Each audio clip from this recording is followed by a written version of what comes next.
Augustin for three. He drills it. DJ Augustin. What's up, everybody? It's DJ Augustin here. I'm with my co-host Mackenzie, and we have a special guest today. You may know him as a superstar NBA player, but I know him as more like a brother, a good friend of mine, and he was able to help us out today and be on the show. So we have a special guest, Kevin Durant, here with us, and we're gonna get into it. Let's do it. So, KD, we want to start off with how you came into the game. Like, coming from Maryland, what got you started playing basketball? Was it just something you just felt like you just was born to play, or you just fell in love with the game? Yeah, I mean, it's probably a typical story. Just wanting to, something to do after school. You know what I mean? My mom wanted me to get out the house, so she enrolled me into. She got me a rec car at this center down the street from the house.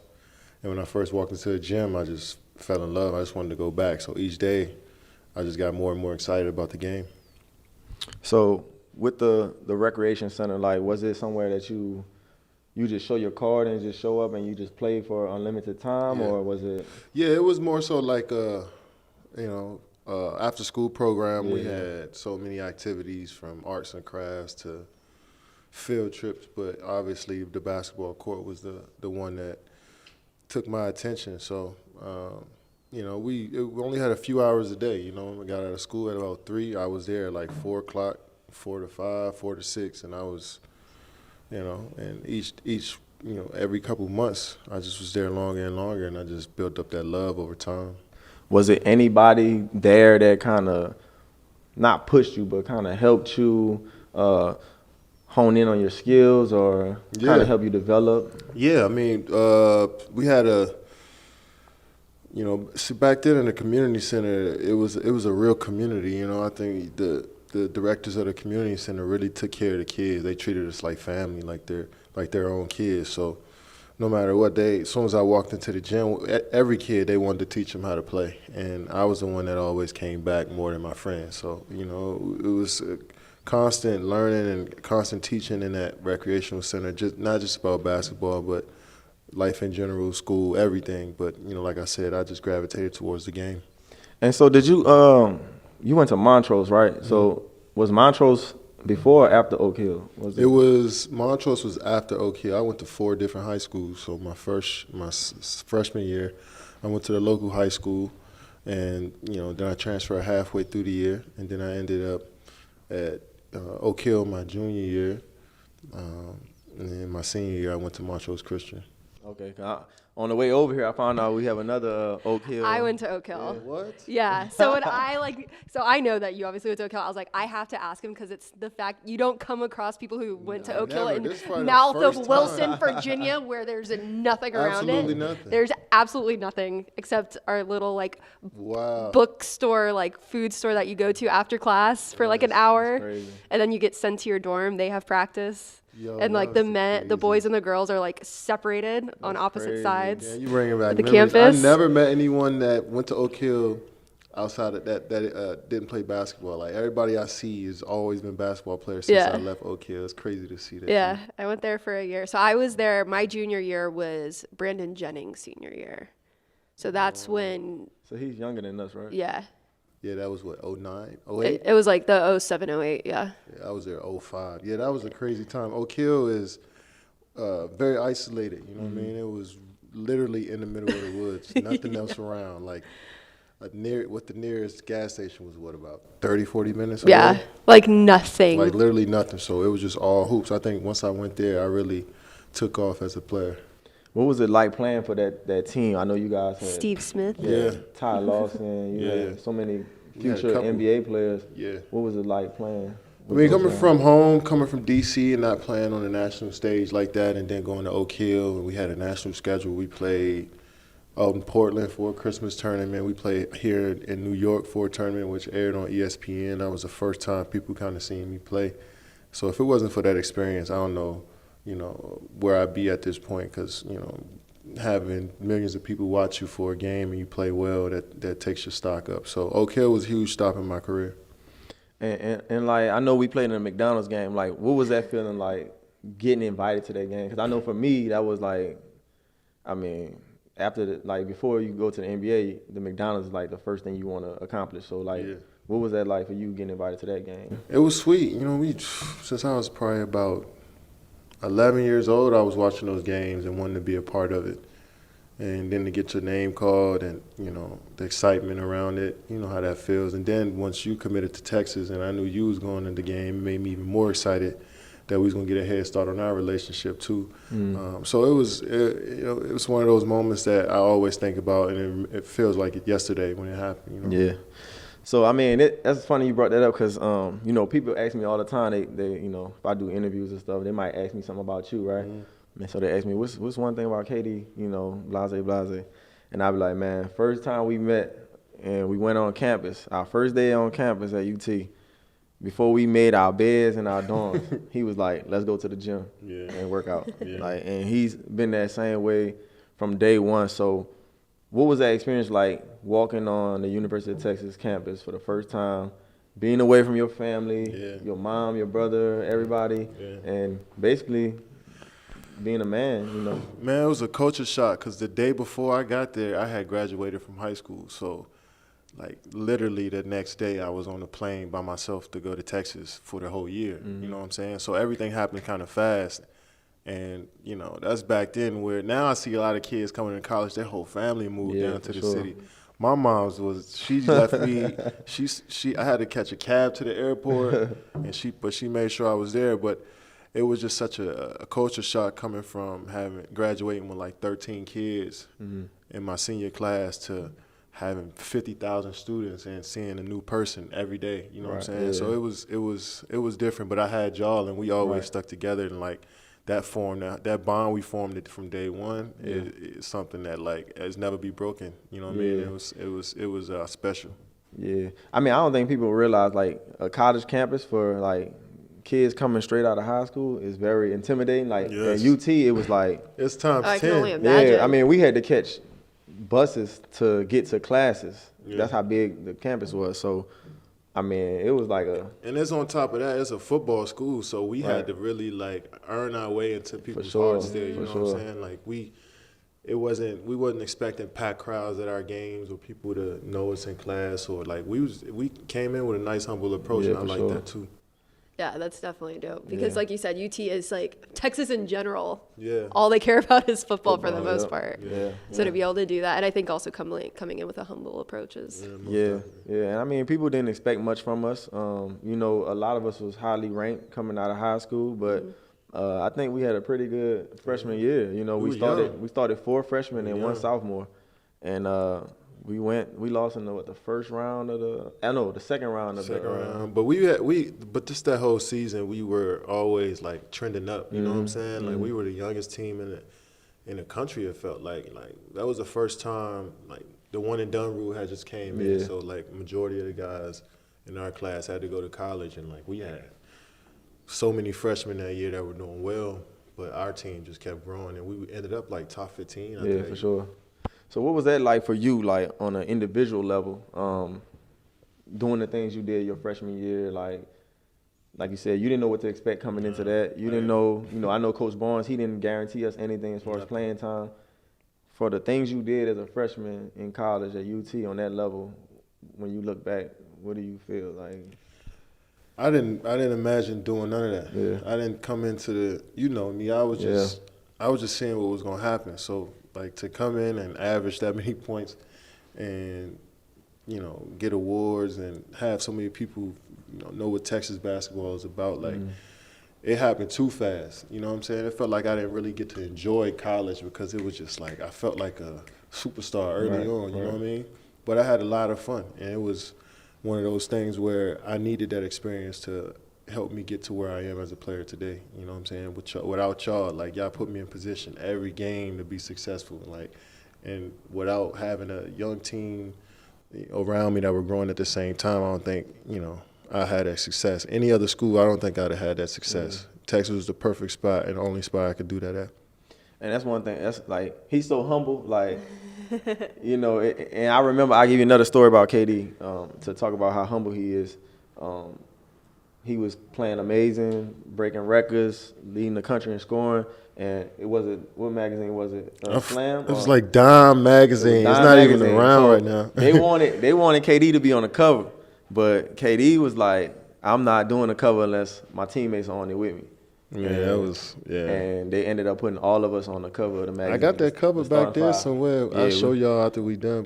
But I just like to this day, like he's been the same way. You know, he's never been the type of player to take credit for everything. You know, even though he's the best player, he's always given his teammates credit and made us a part. You know, no matter what team he was with, in college, NBA, high school. So, you know, that's one thing I always loved about him. Just, you know, his humble approach. I remember.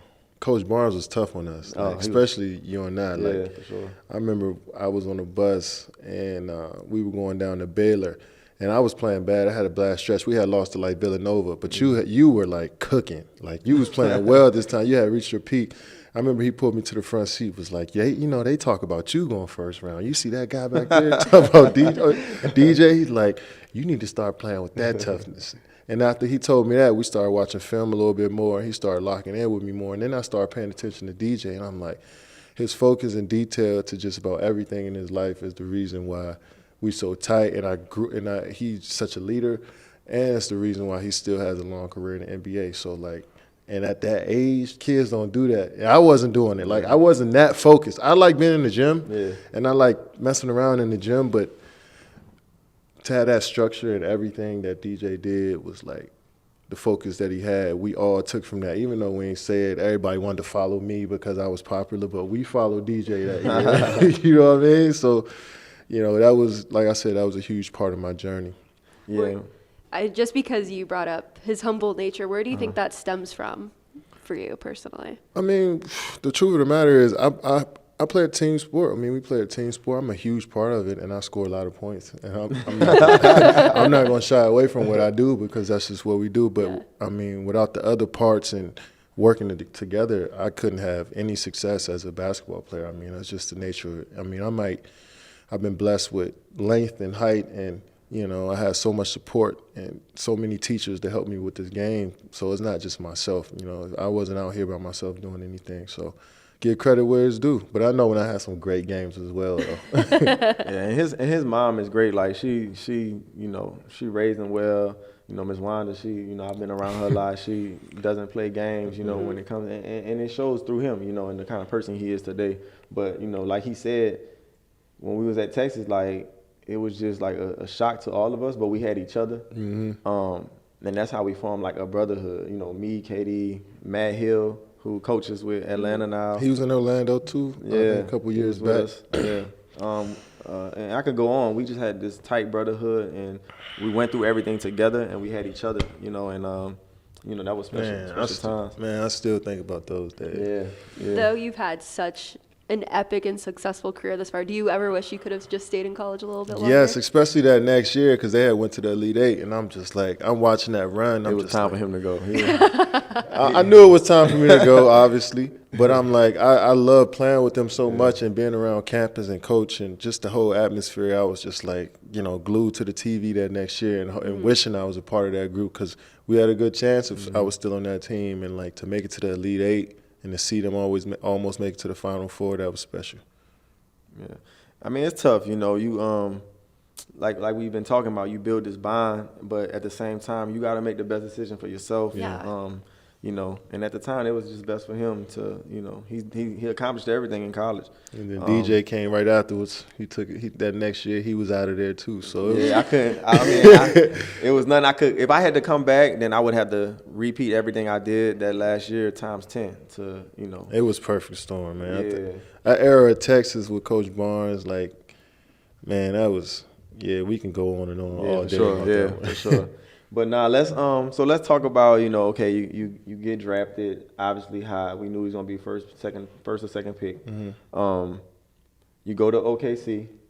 What was that like, you know, finally reaching your dream of the NBA, your childhood dream, reaching your goal, and what was that like when you first stepped into the building? Man, I've been thinking about this stuff obviously this whole year since I've been out, and just think about that moment. It was just like I said, it's the same trend as everything happened so fast. Because I got drafted, I was super excited, but soon I had to go to Summer League, and then I had to play for Team USA. So once I got to Team USA, it's full of megastars. Mm-hmm. So it like took me right back down to a notch, because you feeling yourself when you drafted, especially that high. And you get that reality check so quick before all your other fellow rookies. I'm with Kobe's, LeBron's, the Melos, the CPs, practicing with these guys for a week straight before I play the NBA game. So it's like I went from being high to so low because I'm at the low bottom of the totem pole with those guys. So it just felt like it was such a learning experience. I was just taking in so much as I got drafted, like from meeting the GM to talking to the owner to flying to the city to having a press conference. Everything happened so fast, and I realized that everything starts over when you step into that league. What you did in college, high school really didn't matter. So I knew that from day one from being in Team USA. Did they give you a tough time as like the new guy and the rookie? Yeah, they definitely tried to hey Rook, go grab my ice for me, go grab me a Gatorade. That had definitely had they, treated me like a rook for sure. But after a few days, I made a few shots for them. They respected my game, and and they looked at me as a younger prospect that had some potential. So they left me alone. But it was a life-changing experience being around such greatness at an early age before any one of my peers, and is one of those experiences that still means a lot to me now.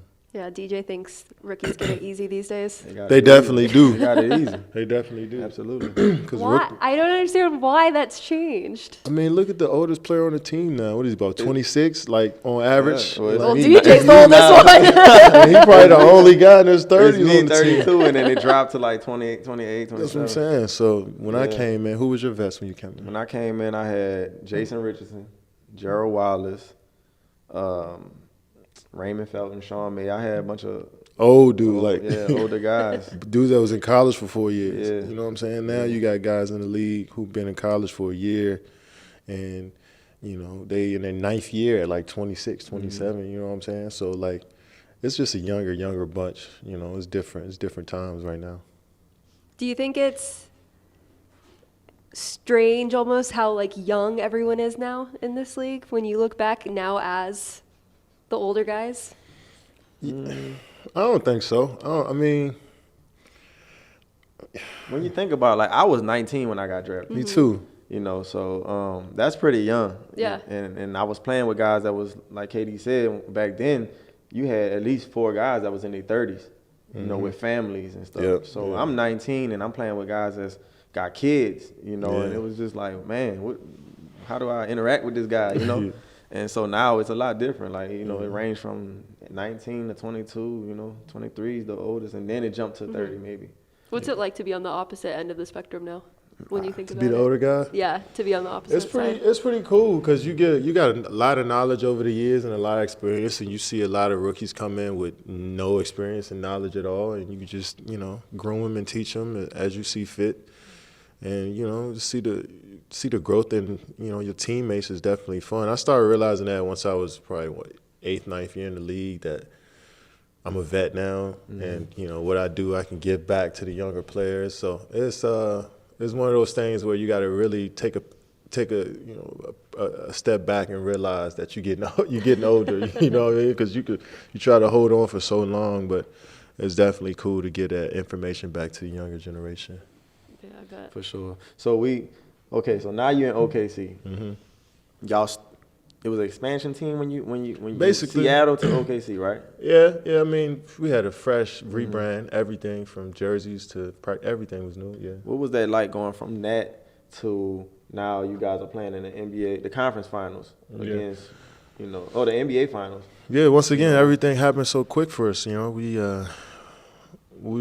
got the number 2 pick, number 4 pick, and the number 3 pick in 3 consecutive years, which got me, Russ, and James. And then, we had a couple first-round picks. We brought Serge, Jeff Green. So we had a lot of young players, and everybody developed pretty fast. And then, we hit the playoffs that first year in 2010 against the Lakers. After they're going for a repeat. and we took them to 6. And, you know, we had some momentum, and then we just kept building from there. So our first time in the playoffs, we were 21. And, you know, that experience right there just kind of catapulted us to another level. Yeah, I have to imagine you learned a lot about yourself being that young and having a young group of guys in that position. Most definitely. I mean, you're going up against champs. You know, Kobe, Powell, Ron Artest. You know, for me, I had to match up with Ron Artest, the best defender in the league at that point. And he really pushed me and got me better as a player, just trying to figure out different ways to attack him. And then you having a guard, Kobe Bryant, you know, on the other end, who was pretty much had every trick in the book. So at 21, and just like I said, it felt like a year before I was just in the dorm rooms with DJ, and you know, and then I'm, you know, playing the playoffs. It's just like I said, everything happened so fast, but you gotta, you know, it made me adapt quicker. It made me adjust quicker, and learn things on the fly. And it's kind of the approach I take now as a player. I have to think, just because you guys were so young, do you think it's almost better for a younger player to get a taste of that, like the playoffs, to then want it more, or to just almost sit back and not have it and want it that way? I think, I mean, I prefer it to happen earlier. You know, I feel like you can reach your peak as a player a little earlier if you get more experience, because the pinnacle is being the champion and going through the playoffs and that preparation that you got to go through in order for you to succeed in the playoffs, individually and as a team.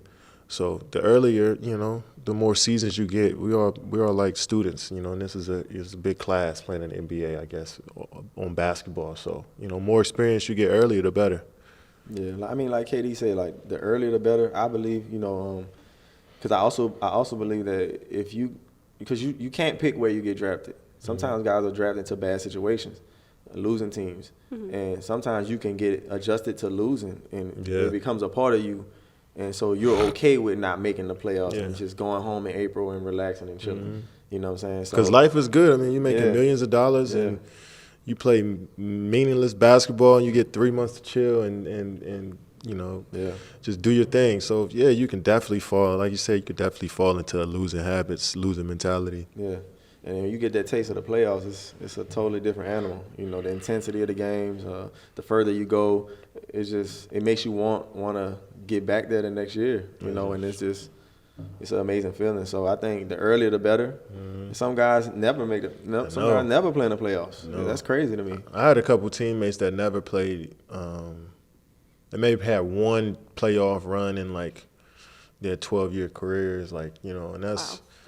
And, you know, that playoff atmosphere, like everybody who's watching basketball at that point, their level just raises from the fans to the players to everybody, commentators. Everybody just gets better once the playoff comes around. So, if you know, experiencing that's just a must as a player in the league. What's the first memory you guys both have of being in NBA playoffs, realizing like, oh, this is way different than regular season? Obviously, game one when we played in 2010 against the Lakers, playing in Staples Center is iconic. So, like, running out the Staples Center, you realize it. But that year, it felt like every game in the Staples Center was a playoff atmosphere. But once we got back to OKC and we seen how loud our fans were when we stepped out on the court for warm-ups, it was just like, yo, yeah, I could tell the difference. You know, like everybody's at their seat already standing loud with their T-shirts on 20 minutes before the game. Like the game started already, and it was like, I want this feeling at all times. Yeah, for me it was Indiana. We made it to the conference finals. We lost to LeBron and those guys with the Heat. That was 7-game series, right? Yeah, we lost. We went all the way to 7 with them. We this close to making it to y'all the almost finals. had that one. I still remember LeBron made that left-hand layup on Paul George, and in Miami, that's what gave. Because we was up. I think we was up 1-0 on them in game 2. Oh, he hit the he did hit the driving layup for the game. So if we'd have went up 2-0 on them going back to Indy, it could have been different. Did y'all win one in Indy? We won one in Indy. Yeah. But that was the most amazing time, you know, just the atmosphere. It's like you lock in differently for the playoffs than you do during the season. For sure. You know, you watching other games, you watching who's playing after you or who's playing, you know, it's just a different feeling. And it's definitely something you want to taste every year, you know. And it's like he said, everybody's not blessed to make it. You know, some guys go their whole career without making it to the playoffs. So that's tough. Yeah. That's tough. Yeah. So speaking of the playoffs, you have a great career in OKC. you decide to make a decision for yourself and go to the Warriors. Mm-hmm. What was it like actually going to the finals and winning a championship? Is that something you thought you would ever do in your life, or something you? I mean, I always wanted the chance to compete for it. You know, I never expected to win a certain amount, but just to get that experience to play on that level, man, I was just grateful for it. You know, it was just the highest level of hoop, you know, in the world. And since I was in the rec center, I wanted that. You know, so to play against some of the greatest players to ever play, and with some of the greatest players to ever play, I felt like the game was at its highest peak. You know, both teams were at their best, you know, in that series. So I felt like it was just fun, man. It was something that I didn't want to end. And you say fun, like it's crazy because like watching you guys with that team, you, Steph, Draymond, Clay, and you know you had some other great role players around you guys, but just watching y'all with so many talented all-star players on one team, y'all shared the ball. Yeah. Y'all was so unselfish with each other. It was actually fun to watch, and you know, I really felt like every NBA team should have took a page from that and just saw how much fun you guys were having, how well y'all were playing with all these great players on the same team. Because a lot of people said it wouldn't work. Yeah, a lot of people said, you know, obviously when you got three 20-point scores on one team, you wonder how the ball's gonna move around. But I think our skills just complemented each other well. We had 3 knockdown shooters, and myself, Steph, and Clay, obviously. And then we had facilitators and Andre, Sean, Draymond that can move the ball, drive, and kick. And we all just played off of each other well, and we switched everything on defense. That was the key for us. When we switched everything, we kind of took a lot of teams out of their movement on offense and kind of, you know, just made them think a little bit harder when we switched. So when we had that stuff in our back pocket, just different lineup switches. We were just a versatile team, man, and we did so much on both ends of the floor to complement each other. So it was a fun time. What is it like? I know after you win the NBA Finals, you have interviews left and right, and they're like, what does it feel like? And it's hard for you to wrap your head around it. But what do you remember about like that day after, the week after, when you actually were finally able to sit and be like, wow, I actually did it? I sat in the house and just did the same things. I mean, I ain't nothing changed. It was just like you know, when I play ball, I just feel like I'm creating an art piece. Like, you know, I do what I do and just leave it there and then come back to it. So, you know, I enjoyed the time off, you know, from a long season and stayed in the house and relaxed. That's really what it was, you know, and I had a big smile on my face as I kicked my feet up, you know, knowing that we were the last team standing. So, yeah, it was a great summer for sure. What do you do to relax? Watch a lot of TV, play a lot of Xbox. The same stuff I've been doing since since we met at Texas. You know, that's all I used to do. You know, hang out with my friends, but you know, everything revolves around the game. I'm gonna throw DJ under the bus. He did say when we walked in here that he would beat you in any game. Yeah, okay. He got kids. I don't have any. I ain't touch a control in a while. Yeah, he's right. I got kids. He got kids. I don't have. Yeah, I'm a big kid right now. He might get me right now. He might get me right now. But yeah, I mean, you know, obviously you had a great run with the Warriors. Yeah. Unfortunately, you tore your Achilles. Mm-hmm. What was that moment like? Well, that time period like for you mentally and personally, like going through something like that, not knowing how you would bounce back from that in your future. Like, what was that like? Man, it's still a mystery. Like, you know, I haven't played an NBA game since, and I'm looking forward to it. But it was scary for sure. You know, when you had the biggest injury in the sports almost, and you know, and you at that pinnacle of, you know, when the finals playing in for the championship, it was just like so many different emotions. Just like, damn, I was sad. I was just a little bit at peace because I knew that, you know, I put so much work in and I could just chill for a second. Like, you know, I was disappointed that, you know, I didn't get a chance to finish out the series. Like, it was just so much stuff that was going through my mind. But, you know, I know I had the right support around me. I know so many people was going to lift me up and help me through this time. And at the end of the day, it was just basketball. So I knew everything else outside of that was still going to keep going and keep flowing. And the hardest part was just to rehab and keep trying to figure out how to get better and stronger. So, you know. During this time when you've had time to kind of reflect on everything that's happened, have you had any revelations, do you think, when you kind of look back?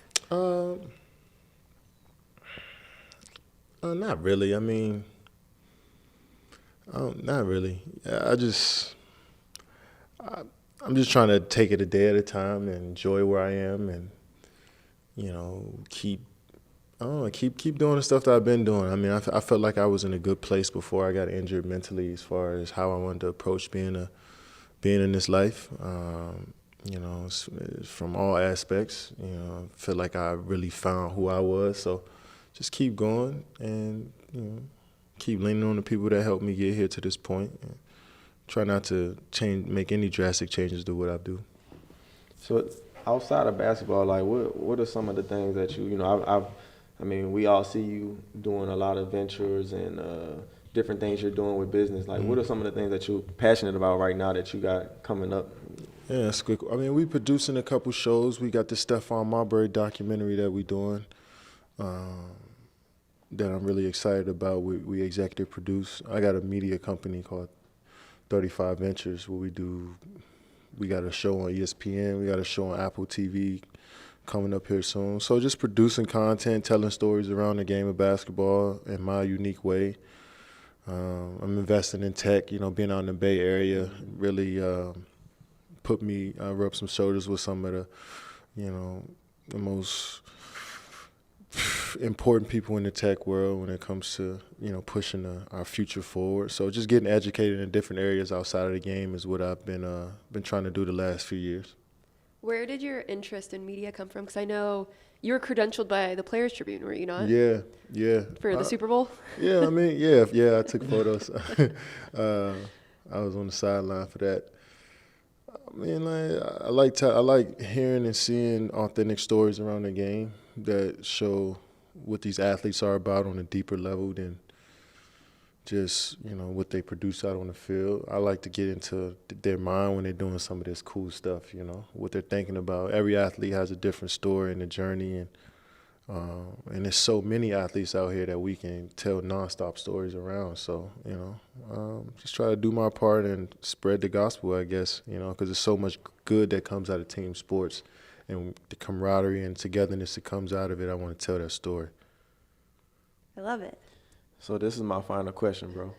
When you walk away from the game, what kind of legacy are you trying to leave behind for your future kids and people looking up to you when you walk away and you hang it up? First off, I want everybody to know who I work with every single day, from the trainers to the ball boys, that I maximized every day. I came to work hard every day. I didn't leave anything on the table in practice or in shoot-arounds or in, you know, post-game, pre-game, whatever. I just want everybody to know who's seen me every single day to know that I maximized every hour I was on the court. And I'm cool with that. Anything else is up for discussion. I know once you get to a certain level, then there's nothing that you're going to do is ever be set in stone in other people's eyes. There's always going to be opinions on what you did. So, but I know my story will be told by the people I work with. You know, they'll tell the right story about me. Well, thank you, bro. Appreciate you for joining us. Of course, man. Yeah, thank you for your time. No doubt. I like hospitality too, man. Thank you, bro. No doubt. Augustin for three. He drills it. DJ Augustin.